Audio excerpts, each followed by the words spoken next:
Y si el mayor error de nuestra cultura, la idea más tóxica que hemos interiorizado, es creer que lo valioso es lo que perdura. Uf, lo que dura para siempre. Exacto. La fama, el legado, la riqueza, todo se basa en esa idea de permanencia. Totalmente. Pues hoy vamos a analizar a fondo una serie de textos que proponen justo lo contrario.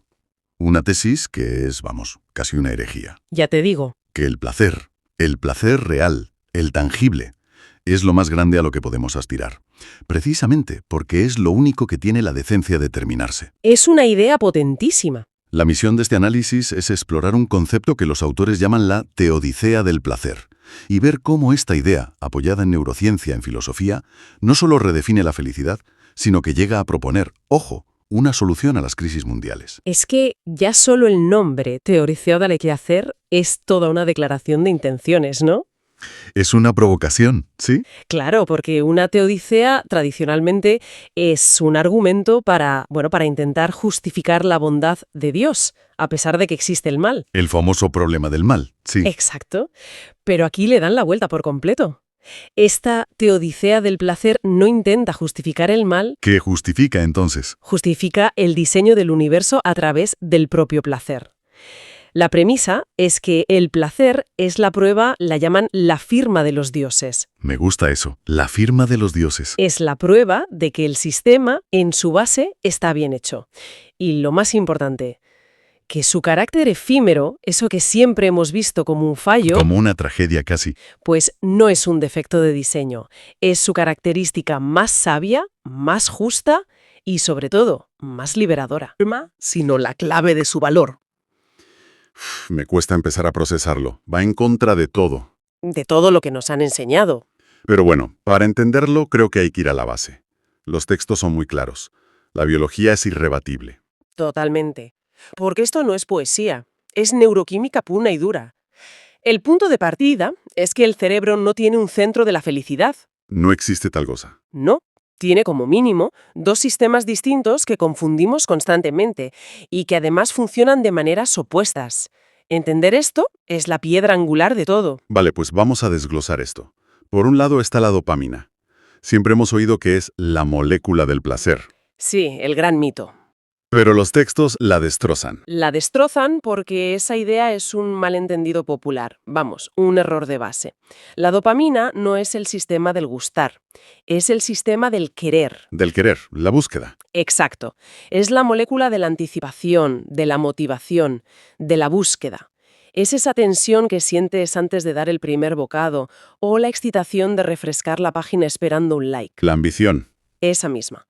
Su función evolutiva es brillante, nos mantiene en movimiento. Pero el problema es que por diseño nunca se sacia. Si lo hiciera, nuestros ancestros se habrían quedado quietos después de cazar un mamut y se habrían muerto de hambre. Claro, siempre quiere más. Siempre. Es literalmente la base neuroquímica de cualquier adicción. Entiendo. Es el motor, no el destino. Cuando estoy enganchado al móvil, deslizando el dedo sin parar, lo que siento no es placer, es como un picor, una tensión. Es eso. Es adictivo, pero no es satisfactorio. Vale. Si eso es el querer, ¿qué es el gustar? ¿Dónde está el placer de verdad? Pues ese es el otro sistema, el de los opioides endógenos, las endorfinas, las encefalinas. Ajá. Este sí es el sistema de la recompensa, de la saciedad, del disfrute. No se activa con la expectativa, sino con la experiencia de bienes biológicos reales. El sabor de la comida, el descanso. El calor de un abrazo. Y aquí viene la diferencia crucial que lo cambia todo. Mientras la dopamina puede dispararse sin fin, creando una espiral de deseo insaciable, Del abismo. los receptores de opioides se autorregulan, se saturan. El placer real te llena, te colma y, fundamentalmente, luego se apaga. Se apaga. Y esa extinción, ese desvanecimiento, es lo que los textos llaman el botón de reinicio biológico, el que nos devuelve la libertad y nos permite desear de nuevo. Vale. Esto es potentísimo. Si nuestro cerebro está diseñado así, con un sistema de búsqueda infinita y otro de placer que se apaga para protegernos, me surge una duda enorme. A ver. Si la biología es tan clara, si el placer real es la brújula, esa firma de los dioses, ¿por qué el mundo que hemos construido parece una fábrica de ansiedad, de guerra y de ambición sin fin? Es la gran paradoja. Es una contradicción total.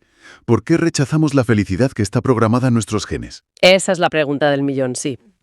Y los textos proponen 3 respuestas que además se entrelazan. La primera es lo que llaman el secuestro de la dopamina. ¿El secuestro de la dopamina? Nuestra sociedad moderna está diseñada casi por completo para estimular la búsqueda, no el disfrute. Las redes sociales son el ejemplo perfecto, pero también el ciclo de noticias 24 horas, el consumismo. ¿El éxito profesional que nunca llega? Todo está optimizado para mantenernos en el bucle del querer. Hay una frase en los textos que es demoledora. Hemos sido entrenados para ser buscadores profesionales, pero somos analfabetos del disfrute. Es que lo ve a diario. El otro día estaba en una cafetería, un sitio precioso, con un café excelente, y me di cuenta de que, en lugar de disfrutarlo, estaba pensando en la foto que le iba a hacer. ¡Ay, qué bueno! En el texto que iba a poner, en la reacción que tendría, estaba cambiando un placer opioide, real y efímero, por un chute de dopamina futuro y fantasmagórico. Es la trampa perfecta. Y nos lleva a la segunda razón, que es más profunda, más filosófica, el miedo a la impermanencia. El miedo a que se acabe. Exacto. El fin del placer es como una pequeña muerte. A un nivel muy profundo nos recuerda nuestra propia finitud, ¿no? Para sentir placer de verdad tienes que aceptar que va a terminar. Y eso da miedo. Mucho. Por ese miedo preferimos buscar la ilusión de lo que perdura. El dinero que se acumula, la fama que se graba en la historia, el poder. Preferimos la esclavitud de una ilusión de permanencia a la libertad de la fugacidad. En los textos ponen como ejemplos a gigantes como Nietzsche y Marx, y al principio me chocó. Claro, piensa en Nietzsche buscando una filosofía que lo explicara todo para siempre, o Marx diseñando un sistema que sería la fase final de la historia. Buscaban algo permanente. Exacto. Según esta tesis, con toda su genialidad, cayeron en la misma trampa, buscar una verdad que no se extinguiera, y esa búsqueda obsesiva de lo eterno les negó la paz de lo efímero. Y la tercera razón es la más cínica, quizá.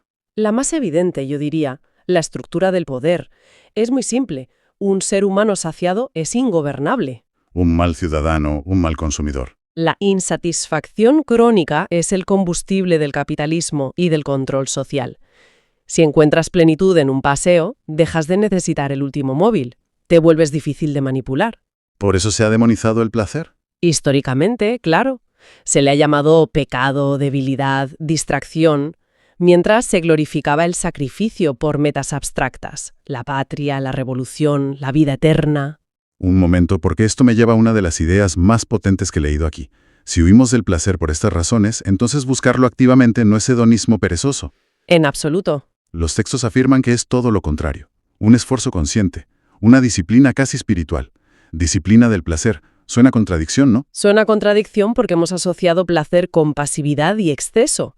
Pero la tesis es que el placer verdadero, el opioide, exige una maestría. ¿Por qué? Porque como se agota, para seguir sintiéndolo sin caer en el exceso destructivo, que es buscar con más cantidad lo que no consigues con la misma calidad, la única vía es lo que llaman un refinamiento de la percepción. Refinamiento de la percepción. Explícame eso. Pues significa volverte más sensible a lo sencillo. La primera vez quizá necesitas un banquete de 10 platos para sentir plenitud. Con práctica, con esta maestría, aprendes a encontrar ese mismo goce en la textura del pan con aceite o en el aroma del café. Dejas de necesitar más estímulo externo. Porque has aumentado tu capacidad de percepción interna. Por eso una cita clave dice: el placer es la única ambición que te mejora. Te obliga a ser más consciente, más presente. O sea que ese aristócrata del espíritu del que hablan no es un millonario. Para nada. Podría ser esa persona que parece disfrutar intensamente de ver llover mientras los demás necesitamos un viaje a Tailandia para sentir la mitad. Exactamente, esa es la figura. Es la maestría de lo efímero. El placer es para los maestros porque requiere estar despierto, atento, para capturar el momento. Es un trabajo creativo, diario. Tienes que producir tu placer cada día. Con atención y gratitud. No puedes sentarte sobre una montaña de placer acumulado como harías con el dinero. Y su extinción es el motor. Si el goce de un libro no se acabara, nunca empezaríamos el siguiente. Entiendo la crítica a la búsqueda de validación en lugar de placer, pero me surge una objeción. ¿No estamos idealizando un poco la renuncia al reconocimiento? Es una objeción excelente. Pienso en un científico que trabaja décadas en una cura. El reconocimiento de sus pares no es una satisfacción válida. Eso requiere años de querer, de dopamina. Claro, y los textos lo abordan. No se trata de demonizar la dopamina, que es esencial. El problema no es el querer, sino cuando el querer se convierte en el único modo de existencia. Y la validación externa en el objetivo final. Exacto, en lugar de ser un subproducto. El científico que disfruta del proceso de investigar, del pequeño eureka diario, está viviendo en el placer. Si el aplauso llega, es un extra, pero el que solo sufre 30 años esperando el Nobel vive en la tiranía de la dopamina. Es la diferencia entre vocación y ambición. Ahí está, y esto nos conecta con lo que llaman el desfase evolutivo. Nuestro cerebro está programado para una cosa y nuestra tecnología lo ha hackeado para otra. ¿Cómo? En la sabana, la aprobación del grupo era un seguro de vida. Ser expulsado de tu tribu de 50 personas era la muerte. Por eso, la validación social, el halago, es una droga potentísima. Un indicador de supervivencia. Mientras que el placer individual podía ser peligroso. Alejarte del grupo para disfrutar de una puesta de sol podía costarte la vida. Primaba el qué dirán sobre el que siento. Y ahora le hemos puesto un turbocompresor a esa necesidad de validación con la tecnología. Hemos creado una catástrofe neurológica.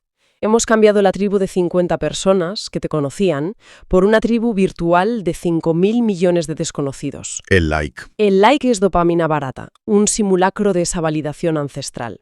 Y como es tan fácil de obtener, nuestra capacidad para encontrar el placer real en lo sencillo Claro. se atrofia. Claro. ¿Para qué esforzarse en disfrutar del sabor de una manzana si puedes tener un chute con una foto de la manzana? Alimentamos el fantasma digital antes que la biología. La conclusión de los textos es radical. Es que lo es. El acto verdaderamente revolucionario hoy no es protestar en la calle, es apagar el móvil y aprender a estar a solas con tu propio placer, sin testigos. Uf. Una frase lo resume de forma brutal. El placer es soberano, la validación es servidumbre. El siguiente paso evolutivo, según esto, no es conquistar Marte, sino el nacimiento del individuo real, que no necesita público para sentirse vivo. Lo que nos lleva a la conclusión más amplia y para mí más impactante de todo, la conexión entre este placer soberano y la salvación global. A primera vista suena o increíblemente simple o completamente egoísta. Ingenuo incluso. ¿Sí? ¿Cómo va a salvar el mundo centrarme en mi propio placer? Y sin embargo, cuando unes los puntos, la tesis geopolítica y ecológica que proponen es sorprendentemente sólida. Tiene dos pilares. Vale. El primero es el placer como antídoto a la crisis ecológica. Los informes más serios, como el GO7 de la ONU, señalan al consumo desenfrenado. ¿Cómo la causa principal? Pues la tesis aquí es directa. Una persona que ha aprendido a encontrar plenitud en lo sencillo, en lo que no se compra, deja de ser un motor de consumo. La contaminación es, en esencia, el residuo material de nuestra insatisfacción espiritual. ¿Dejas de necesitar el 10º par de zapatillas y sientes más plenitud escuchando una canción? Exacto. Compramos compulsivamente porque buscamos en los objetos un placer que no pueden dar. Un placer verdadero, al ser saciante, es ecológico por naturaleza. Y el segundo pilar es la paz. Una paz biológica. Un ser humano satisfecho no quiere la guerra. El conflicto, la envidia, la lucha por el poder, todo nace de una carencia, de un vacío interior. Que proyectamos hacia afuera. El placer auténtico, en cambio, es autosuficiente y no competitivo. Mi disfrute de una puesta de sol no te quita a ti el tuyo. De hecho, lo puede enriquecer. La felicidad de la dopamina, del estatus, es un juego de suma cero. Para que yo gane, tú tienes que perder. Pero la felicidad del disfrute es un juego de suma infinita. Es contagiosa, no competitiva. Entonces, la idea final es que dedicarse a esta disciplina del placer no es un acto de egoísmo, sino la máxima responsabilidad cívica y ecológica. Es la forma más directa y efectiva de dejar de ser parte del problema. De desactivar el problema desde dentro. Precisamente. Los textos lo resumen en una especie de manifiesto que dice algo así. La humanidad se salvará el día que descubra que un instante de plenitud en lo sencillo vale más que un imperio de cosas vacías. Es una imagen muy potente. En ese momento, las fábricas del innecesario cerrarán por falta de clientes y las armas se oxidarán por falta de odio. Es un argumento de supervivencia. Es una inversión completa de nuestras prioridades. No se trata de salir a cambiar el mundo a la fuerza, sino de cambiarlo desde dentro, desactivando el motor de la insatisfacción que lo destruya. Y eso nos deja con una reflexión final, ¿no? Una pregunta para quien nos escucha. A ver. La creencia común es que para mejorar el mundo hay que hacer más, sacrificarse más. Y esta teodicea propone justo lo contrario. Quizás la pregunta clave no es ¿qué más debemos hacer? Sino, ¿qué nos atrevemos a sentir? Exacto. Y si la próxima gran revolución no es política ni tecnológica, sino una revolución de la percepción, una en la que el acto más radical, subversivo y transformador que podemos realizar es simplemente aprender a disfrutar plenamente, sin culpa y sin testigos, del increíble milagro que es una puesta de sol o del simple sabor del agua fresca cuando se tiene sed. Y si durante más de 2000 milenios nos hubieran contado la historia al revés, y si el sufrimiento no fuera el camino hacia la verdad, sino precisamente una desviación de ese camino. Hoy vamos a meternos a fondo en unos textos que proponen algo que suena, de entrada casi a herejía, una teología de la continuidad del gozo. La idea es explorar cómo esta perspectiva choca, pero de frente, con toda la tradición occidental, encarnada en Platón, claro. Y cómo la visión de un filósofo casi olvidado, Demócrito, podría ser no solo una guía para el bienestar, sino una clave para entender por qué nuestro planeta está en crisis. Es que el punto de partida que plantean estas fuentes es un choque de trenes filosófico en toda regla. Por un lado, la idea que todos que hemos mamado, vaya. La vida es un valle de lágrimas. Una prueba, un sacrificio para ganar algo en otra parte. Esa es la herencia de Platón que lo tiñe todo. Y por otro, la propuesta que es radicalmente opuesta. La vida como un gimnasio del placer. Un campo de entrenamiento para una eternidad que es, por definición, puro gozo. La visión de Demócrito. Y lo crucial, como apuntan, es que esto no es una discusión abstracta de académicos, Tiene que ver con nuestro modelo económico y, como se atreven a sugerir y citan informes de la ONU como el GEO7, con la salud del planeta. De acuerdo, vamos a desgranar esa idea central, porque es potente. Los textos sostienen que si Dios, o el origen, o, como queramos llamarlo, es la fuente de todo y es plenitud, entonces no puede ser sufrimiento. Tiene que ser gozo supremo. Por lo tanto, la idea de que tenemos que pasarlo mal aquí para ganarnos el cielo es, y cito literalmente, una estafa metafísica. Exacto. Lo presentan como una contradicción lógica, pero fundamental. Si el estado natural del universo es el gozo, y nuestro destino final es un gozo infinito, ¿qué sentido tiene entrenarse 80 años en lo contrario? En la culpa, en la renuncia, en el dolor. Usan una analogía que me parece muy buena. Es como prepararse para correr una maratón pasándose la vida durmiendo en un sofá. Llegas al día de la carrera y no sabes ni cómo ponerte de pie. Es que la preparación no se corresponde con el objetivo. Pero espera, esto suena a un hedonismo un poco fácil, ¿no? A primera vista parece que dice, olvídate del esfuerzo y la disciplina, solo dedícate a disfrutar. ¿No es una visión un poco simplista de la vida espiritual o del crecimiento personal, que a menudo implica superar dificultades? Esa es la objeción clave, claro. Y es donde entra el concepto de Demócrito, la eutimia. Los textos insisten mucho en que no se trata de un hedonismo sin control, de una búsqueda desesperada de estímulos, no. La eutimia se define como un equilibrio gozoso o un buen ánimo. No es el placer del exceso, es el placer profundo que viene del equilibrio. Es la idea de afinar tu alma o tus átomos, como diría él, para que vibren en la misma frecuencia que el universo. Se trata de aprender a disfrutar de forma sostenible, no de quemarse en una fiesta constante. El dolor, argumentan, te contrae, te aísla. El placer equilibrado te expande, te conecta. Entiendo. O sea que, según esta visión, la vida no es una carrera de obstáculos que hay que superar para llegar a la meta, sino que el propio arte de correr, el saber disfrutar del camino de forma equilibrada, es la meta en sí misma. La salvación no sería un premio, sino lo que llaman una graduación del placer. Justo. Esa es la idea. Si no aprendes a gozar aquí, de forma serena y sostenible, ¿cómo vas a gestionar un gozo infinito? Te sobrepasaría, te destruiría. Es una idea que le da la vuelta por completo a la noción de mérito y de pecado. Vale, entiendo la parte filosófica, la teológica. Suena coherente en su propio marco, la verdad. Pero, honestamente, cuando leí en las fuentes que iban a conectar todo esto con la crisis climática, mi primera reacción fue de escepticismo. Me pareció un salto al vacío. A ver, convénceme. ¿Cómo hilan algo anetéreo con algo tan brutalmente físico como el deshielo de los polos? Pues el puente que construyen es una analogía, y es muy provocadora. Sostienen que nuestro modelo de crecimiento económico infinito funciona, en la práctica, como el mundo de las ideas de Platón. Piénsalo. Es un concepto abstracto, invisible, que se mide con cifras en una pantalla como el PIB, Ujú. y que hemos elevado a una categoría superior a la realidad material y tangible. Un momento, has mencionado un par de veces el informe GEO7 de la ONU. Para quien no esté al tanto, ¿puedes darnos el titular? ¿Qué dice ese informe que es tan alarmante? ¿Y por qué lo usan las fuentes como pilar de su argumento? Claro, el GEO7, o Global Environment Outlook, es uno de los informes más exhaustivos de la ONU sobre el estado del planeta, y su mensaje es cada vez más urgente. Advierte de que estamos llegando a múltiples puntos de no retorno, en el clima, en la biodiversidad, en la contaminación, puntos a partir de los cuales los daños serán irreversibles y en cascada. Y las fuentes usan este informe como la prueba del algodón.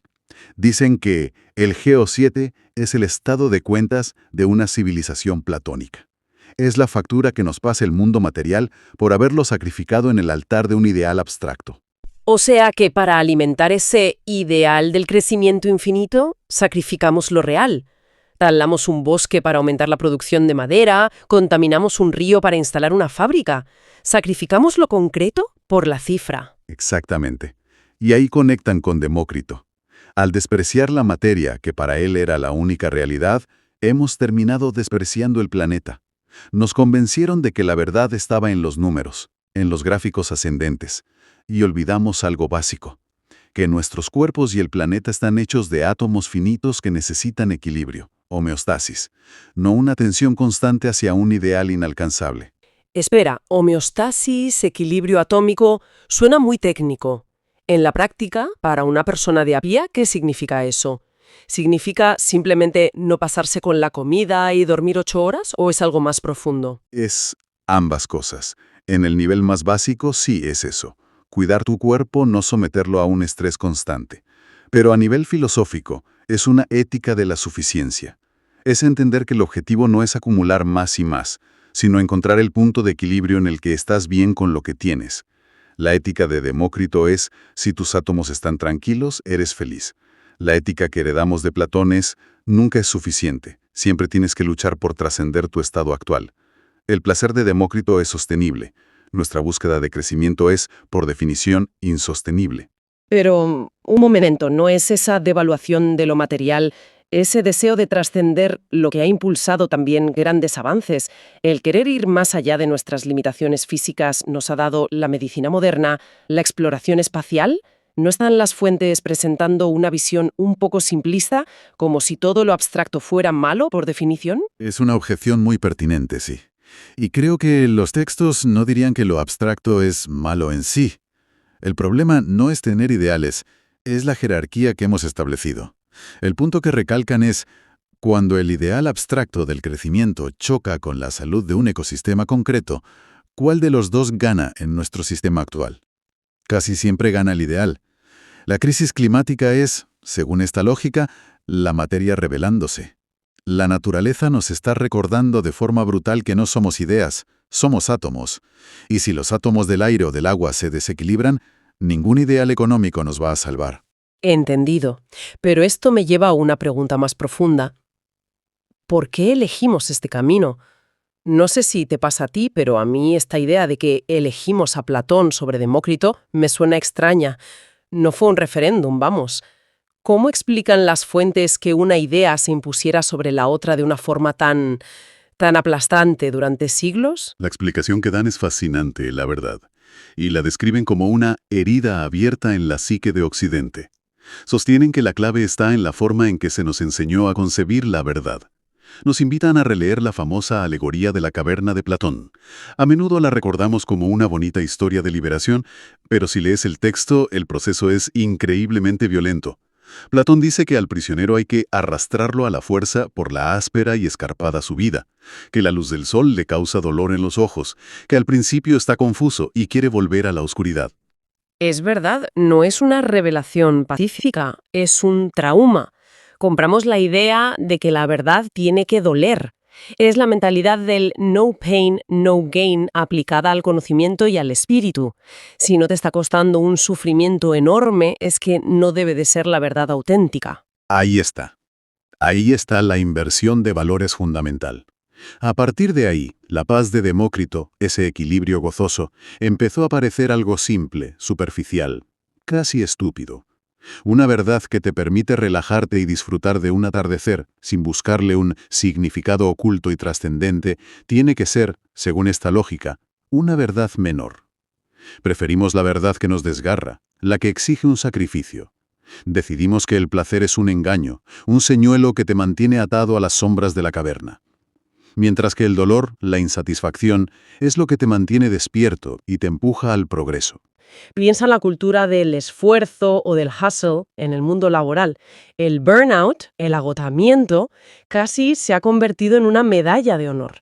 Es la misma lógica platónica. El sufrimiento y el sacrificio de tu bienestar actual son la prueba de que estás trabajando por un ideal futuro, ya sea una empresa de éxito o una jubilación dorada.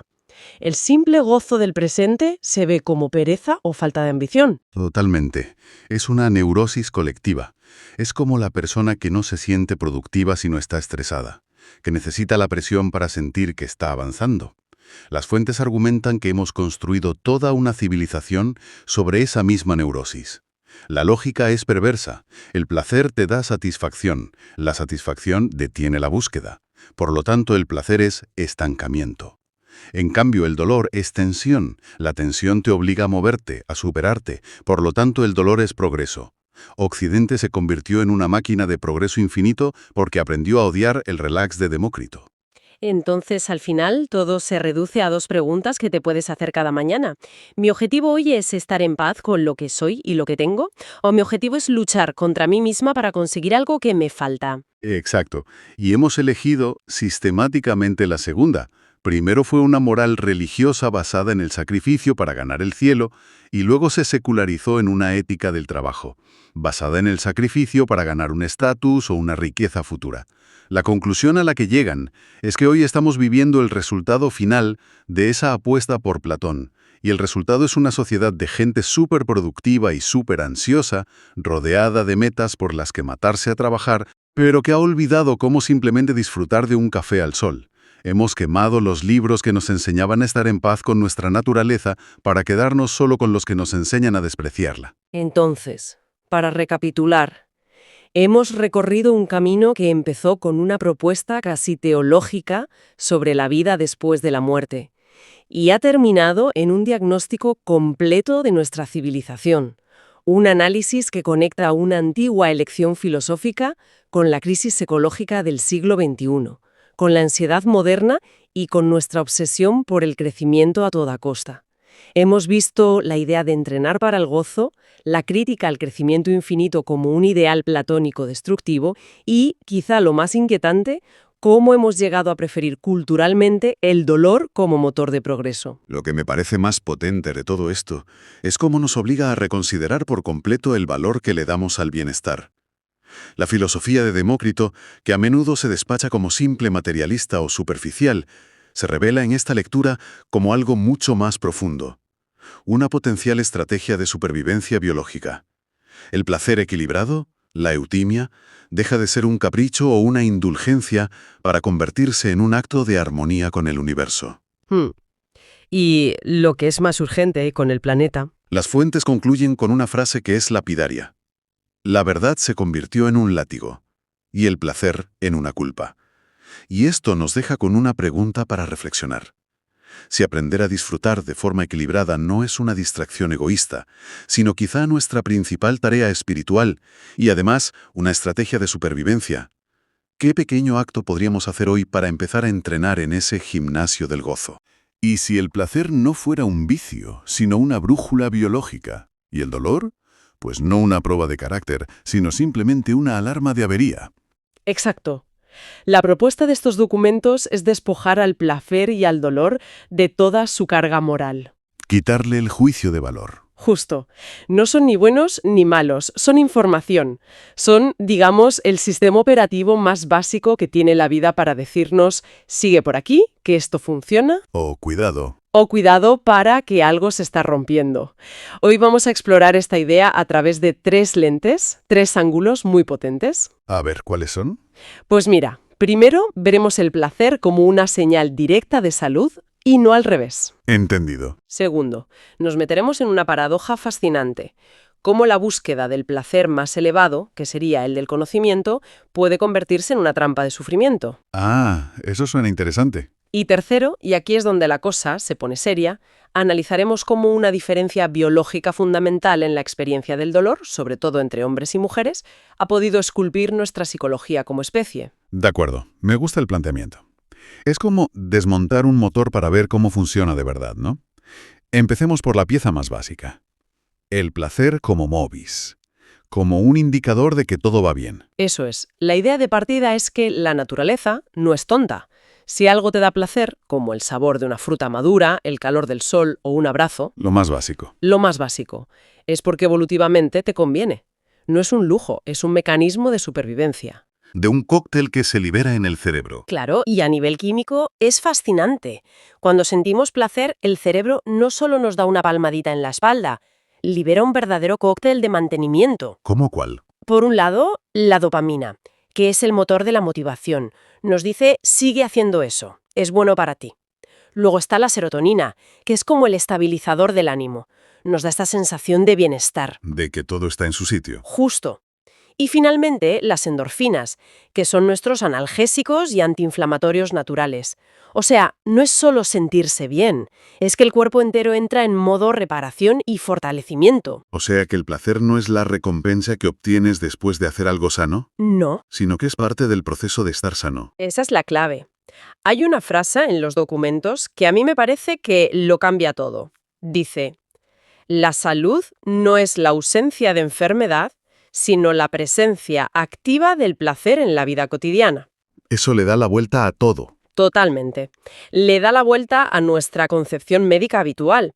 No se trata solo de no tener síntomas, sino de buscar activamente esas pequeñas dosis de placer que mantienen el sistema, pues, engrasado y funcionando. Claro. Es que si no, vives en una especie de zona gris. No estás enfermo, pero tampoco estás realmente vivo. Y por el contrario está el dolor. Los textos son muy críticos con esta idea de aguantar el dolor como si fuera una medalla. Muchísimo. Critican esa cultura del héroe que sufre en silencio, del emprendedor que no duerme, del trabajador que se sacrifica hasta el agotamiento. El famoso no pain, no gain. De parar, subieras el volumen de la radio para no oír el ruido del motor gripando. Es una analogía perfecta. Perfecta. Y lo peor es que no solo ignoramos la alarma, sino que con el tiempo nos acostumbramos al humo, empezamos a pensar que vivir con los ojos llorosos es lo normal. La normalización del dolor, que dicen. A eso se refieren. La depresión y la ansiedad, desde esta perspectiva, no son un fallo del sistema, son la respuesta perfectamente lógica de un organismo al que se le ha privado sistemáticamente de su principal mecanismo de mantenimiento, el placer, y se le ha forzado a operar bajo una alarma de daño constante. ¿El sistema simplemente se rinde? Entendido. El cuerpo pide placer para funcionar bien y emite dolor cuando algo va mal. Es una brújula. Pero ¿qué pasa cuando la aguja de esa brújula se vuelve loca? Los textos hablan de un placer tan intenso que se convierte en un problema, el placer del descubrimiento, de la revelación intelectual. Aquí es donde la cosa se complica, sí. Lo llaman el orgasmo de la mente. ¿Suena intenso? Y lo es. Es ese momento eureka, esa revelación que puede tener un científico, un artista, o cualquiera que de repente entiende una pieza del puzzle del universo. Los textos lo describen como una descarga de placer tan pura y potente que empequeñece a casi cualquier estímulo físico. Ver la mente de Dios, dicen en una parte. Es una frase muy potente. Traducido a la biología que estamos discutiendo, se refieren a ese momento en el que de repente comprendes una ley fundamental de la naturaleza, un patrón que estaba oculto. Justo a eso. Es el placer de que el caos se ordene en tu cabeza y el problema. ¿Cuál es el problema? que ese placer es adictivo. Y como toda adicción, puede llevarte a sacrificar todo lo demás por la siguiente dosis. El genio, embriagado por esa luz, empieza a descuidar su templo, su propio cuerpo. Y lo que es más grave, se desconecta de la manada, De la sociedad. de la sociedad. Entiendo la idea del genio aislado, como Newton encerrado en su laboratorio olvidándose de comer. Pero ¿no argumentan los textos que ese aislamiento es precisamente el precio que hay que pagar por un avance que beneficia a toda la manada? ¿Quizá el sacrificio de un Newton es un mal necesario para el progreso de todos? Es una objeción lógica, pero los textos la rebaten con un argumento biológico. Dicen que ese aislamiento genera un dolor profundísimo, la soledad. Y la soledad, para un animal social como el ser humano, es una de las señales de peligro más potentes que existen. Claro. Así que se produce una paradoja terrible. La búsqueda del placer más elevado te conduce directamente al dolor más insoportable. Llaman a este proceso un parto intelectual constante, un dar a luz ideas sin descanso que agota y vacía al individuo. Da que pensar, toda una vida dedicada a desentrañar los secretos del universo para acabar ignorando el secreto más básico, que somos animales sociales y necesitamos contacto, un buen plato de comida y dormir 8 horas. Se rompe el equilibrio. Se rompe por completo. Por eso proponen una regla de oro. La revelación debe ser recibida con humildad, no con gula. El sabio debe volver a la manada a compartir lo que ha encontrado y luego debe regresar a los placeres sencillos. A los que nos mantienen anclados a la vida. Eso es. Si tu búsqueda de la verdad te impide dormir, comer o amar, has cruzado la línea. El conocimiento no sirve de nada si el sabio muere solo y enfermo.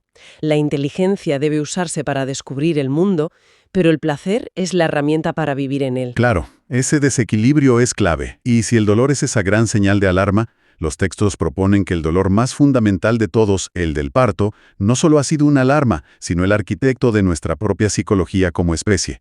Aquí es donde los textos se meten en un terreno mucho más pantanoso y polémico, ¿verdad? Mucho más. Entramos en el tercer pilar, la asimetría biológica del dolor.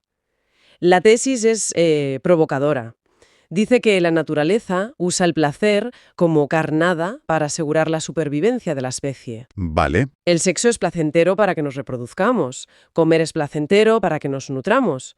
Pero el dolor, dicen, es el gran filtro evolutivo. Un filtro. ¿En qué sentido? En el sentido de que una de las dos partes de la ecuación reproductiva ha pagado históricamente un precio de dolor desproporcionado. Para el macho, el acto sexual es, biológicamente hablando, una ganancia de placer con un coste físico casi nulo. Un coste mínimo. Mínimo. Para la hembra, durante millones de años, ese mismo acto ha sido la antesala de un evento que implicaba un dolor brutal y un riesgo real de morir. El parto. Entendido. Entonces, lo que conocemos como la cautela femenina a la hora de seleccionar pareja no sería, según esto, un capricho cultural. No. Ni una construcción social, sino una consecuencia directa y lógica de quién paga la factura biológica. Exacto. La hembra filtra más porque es la que se juega la vida en el proceso. Tiene toda la lógica del mundo. Esa es la tesis central. Durante milenios, el resultado de unos minutos de placer podía ser un proceso de 9 meses que culminaba en un trauma físico extremo. La prudencia y la selección no eran una opción, eran un imperativo de supervivencia. Mientras que el macho... El macho, al estar exento de ese castigo físico, no desarrolló ese mismo freno biológico a su impulso. Esta asimetría, según los textos, es la piedra angular sobre la que se construyó la psicología reproductiva de nuestra especie. Vale, acepto la lógica evolutiva. Pero hoy en día todo eso ha cambiado. Tenemos epidural, cesáreas, anticonceptivos. Esa factura física se ha reducido drásticamente. Casi ha desaparecido en muchos casos. ¿No debería eso haber borrado ya esa diferencia de comportamiento? Y esa es la cuestión fundamental que plantean. Nuestra tecnología y nuestra mente racional han avanzado a la velocidad de la luz, pero nuestro cerebro límbico, el cerebro emocional y antiguo, sigue funcionando con un software que tiene millones de años. El hardware sigue siendo el mismo.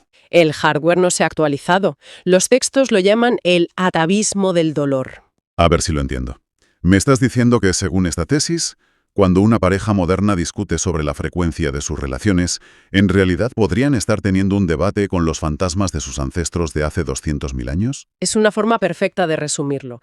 La mente consciente de una mujer sabe que no hay riesgo de embarazo o que el parto será seguro, pero su biología profunda, su hardware, aún opera con la memoria ancestral de incontables generaciones de antepasadas para las que cada acto sexual era una apuesta a vida o muerte. Es un eco. Es un eco del grito de millones de mujeres que resuena en el instinto. Es una idea tremenda porque implica que hay una batalla interna constante. La mente moderna dice, adelante, no hay peligro, pero una parte de nuestro sistema operativo, mucho más antiguo, pisa el freno. ¿Y cómo se manifiesta eso en el día a día, según los textos? Se manifiesta de formas sutiles. Proponen que ciertos comportamientos, como una libido que parece fluctuar sin motivo aparente o el rechazo a la actividad sexual frecuente, podrían no ser una simple falta de deseo en el sentido psicológico. Si no, Podrían ser un mecanismo de autoprotección biológico, un sistema de seguridad grabado en el ADN que se activa por precaución. El texto llega a una conclusión muy provocadora. A veces el sexo no se rechaza por falta de deseo, sino por un exceso de memoria evolutiva. esto cambia por completo la forma de ver muchos conflictos de pareja, ¿eh? Sitúa el origen del problema no en la psicología individual de tú no me deseas o tú me presionas, sino en un choque entre un hardware biológico ancestral y un software social moderno que van a velocidades distintas. Exacto. Y concluyen que el parto doloroso no fue un error evolutivo, sino el mecanismo que otorgó a la hembra el poder de la selección, obligándola a elegir con sumo cuidado. Y el eco de ese mecanismo, ese atavismo del dolor, podría seguir operando hoy. Creando una tensión fundamental. Una tensión fundamental entre las tendencias y deseos de ambos sexos. Entonces, si unimos todas las piezas, ¿cuál es el mensaje final? Hemos pasado por 3 ideas muy potentes. Si lo sintetizamos, el viaje ha sido este. Primero, hemos visto que el cuerpo nos habla a través del placer y el dolor. El placer es la señal de que vamos bien, de que estamos vivos y sanos. Y el dolor es la alarma. La alarma de que algo se está dañando. Después, hemos entendido que incluso la búsqueda más noble, como la del conocimiento, que genera el placer más intenso, necesita un equilibrio. Si te olvidas de los placeres básicos, comer, dormir, socializar, esa búsqueda se convierte en una fuente de dolor. El genio debe seguir siendo un animal. Exacto. Y finalmente, hemos explorado la idea de que la memoria del dolor más primario, el del parto, ha sido un escultor clave de nuestra psicología, creando esa asimetría entre hombres y mujeres. Y cuyas consecuencias, según esta tesis, todavía resuenan hoy en nuestros instintos y comportamientos más profundos.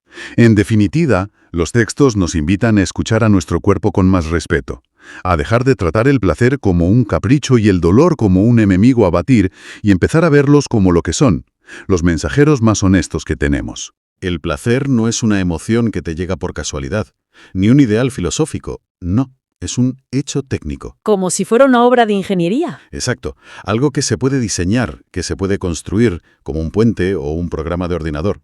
Y claro, esto me choca. Choca frontalmente con la experiencia de casi todo el mundo.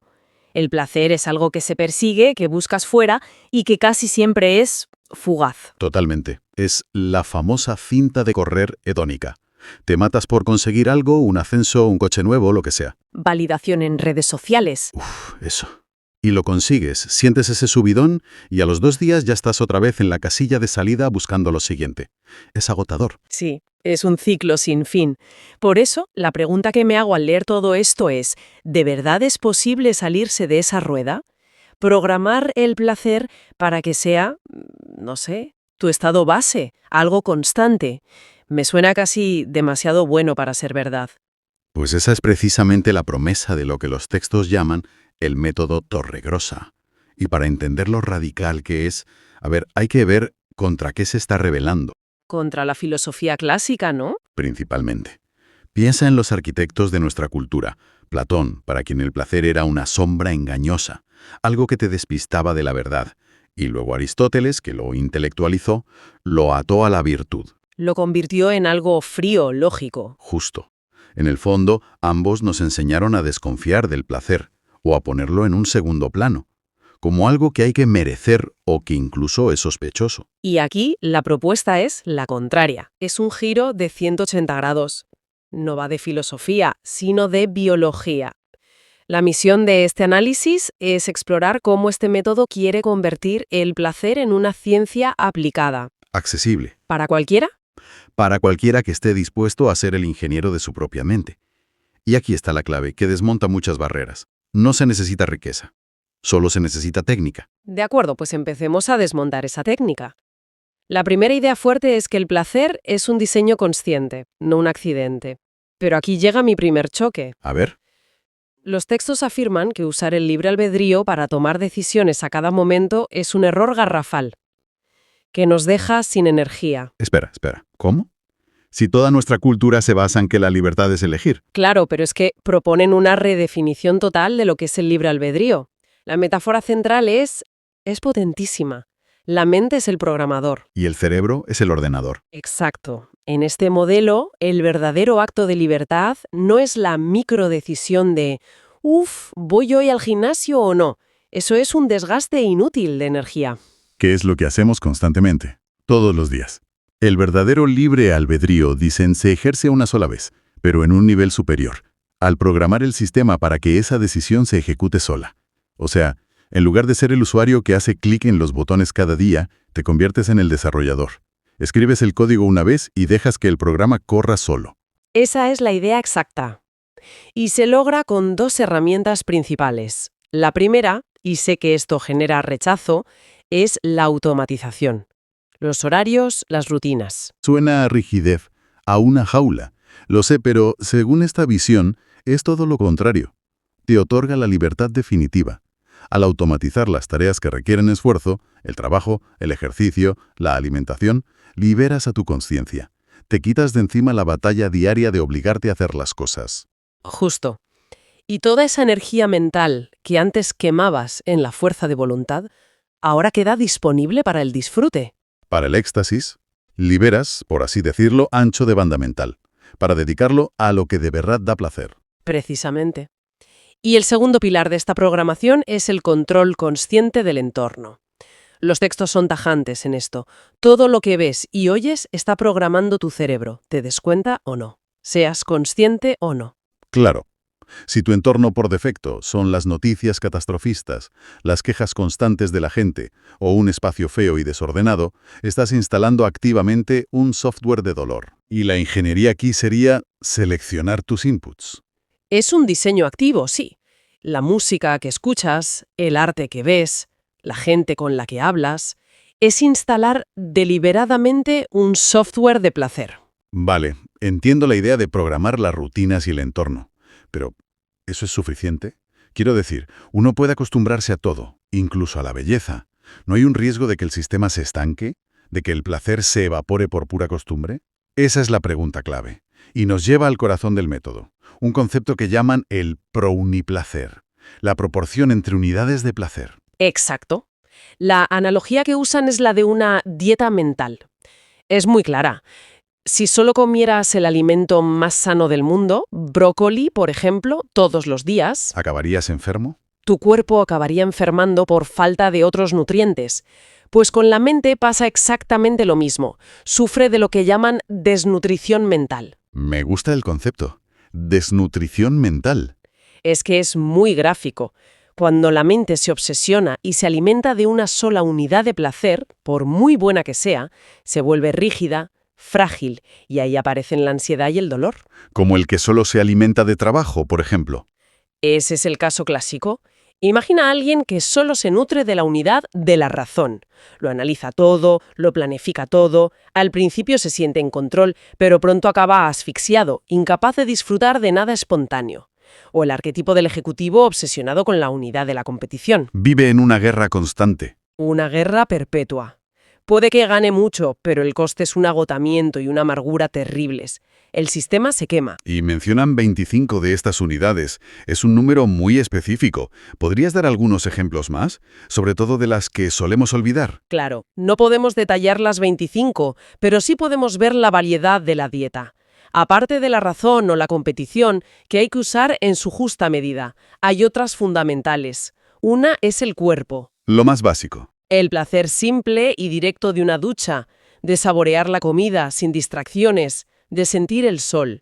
Otra es la estética, que es la capacidad de percibir la belleza sin analizarla, sin juzgarla, simplemente recibirla. Son cosas que en el día a día, Vamos, se nos pasan por alto. Las damos por sentadas. Completamente. Y luego hay otras que nuestra cultura actual casi ha eliminado. Por ejemplo, el silencio y la soledad. Uf, esas dos. Los textos las describen como imprescindibles para que el yo crezca y la mente se asiente. Sin ellas, vivimos en un ruido constante que nos fragmenta. Otra unidad crucial es la colaboración. Esa me parece muy interesante. Choca con la idea del macho alfa o del emprendedor solitario que lo consigue todo solo. Totalmente. Sugiere que el aislamiento competitivo, a la larga, es una fuente de dolor, y que el placer de sumar, de crear con otros, es mucho más profundo y sostenible que el subidón de ganar a alguien. Tiene sentido. Y para que todo el sistema no se oxide, hay una unidad clave: la curiosidad y el experimento. Es el placer de probar cosas nuevas, de aprender por aprender, para que el sistema no se sature y, como dicen, no pinche.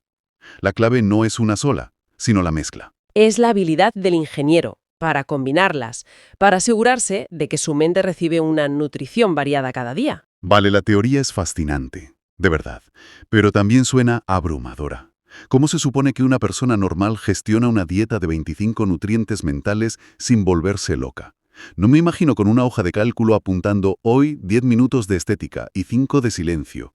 Suena a más trabajo, no a más placer. Es una objeción lógica, pero el método no propone un control burocrático, para nada.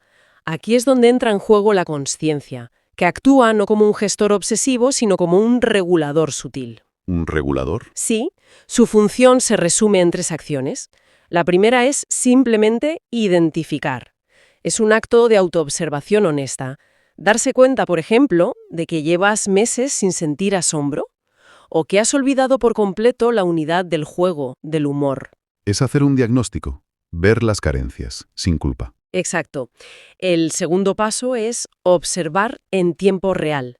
Detectar cuándo tu mente se ha quedado atascada en un bucle. El ejemplo más típico es el trabajo.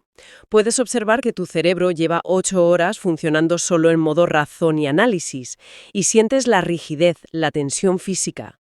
Es una alarma del sistema. Y una vez tienes el diagnóstico y salta la alarma, ¿cuál es el siguiente paso? La tercera acción. Redirigir. Y aquí es donde se usa el libre albedrío de forma inteligente. No se trata de luchar contra la obsesión, que eso consume muchísima energía. Sería contraproducente. Totalmente. Es algo tan simple como cambiar de canal. Si sientes la saturación de la razón, decides conscientemente activar otra unidad. Te levantas y sales a la calle 5 minutos, con la única intención de activar la estética. Fijarte en la forma de un edificio, en un color. O te pones unos auriculares, eso es, con una canción que te haga vibrar y activas la unidad del cuerpo. Es un reajuste activo y deliberado, pero pequeño, manejable. Me gusta esa idea. Es un ajuste fino, no una revisión completa del sistema a cada hora. Ahora, hay una parte de los textos que me ha parecido la más pragmática, la más directa. Casi brutal. Sé a cuál te refieres. Cito la frase: no puedes tener un espíritu elevado con un cuerpo maltratado. E insisten en que esto no es moralina, es pura biología. Es que este es el cimiento de toda la pirámide. Lo llaman poner a punto la máquina. Sin una base física funcional, cualquier intento de ingeniería mental está, vamos, condenado al fracaso. El software no puede correr en un hardware defectuoso. Exactamente. Y establecen 3 pilares que no se negocian. El primero es el sueño. Y su recomendación es radical para nuestra cultura de la productividad. Dormir hasta despertar, sin despertador. Exacto. Califican el despertador literalmente de artefacto de tortura. Estoy segura de que millones de personas firmarían esa afirmación cada lunes por la mañana. Claro. Pero la idea es que violenta los ciclos biológicos que son esenciales para la reparación del cerebro. Entiendo que suena utopía para muchos, pero El sueño no es un lujo, es crítico. El objetivo es organizar tu vida para necesitarlo lo menos posible. Acostarse antes, proteger las últimas horas del día de pantallas, ese tipo de cosas. Es un ideal hacia el que tender. El segundo pilar es el movimiento. La frase es lapidaria. El sedentarismo atrofia el placer. Un cuerpo que no se mueve pierde la capacidad de sentir, y esa atrofia se extiende a la mente. Y el tercero, la alimentación. sí, y la fórmula es sencilla. Comer poco y con atención plena. Advierten sobre todo contra lo que llaman las cápsulas de estrés. ¿Qué es eso?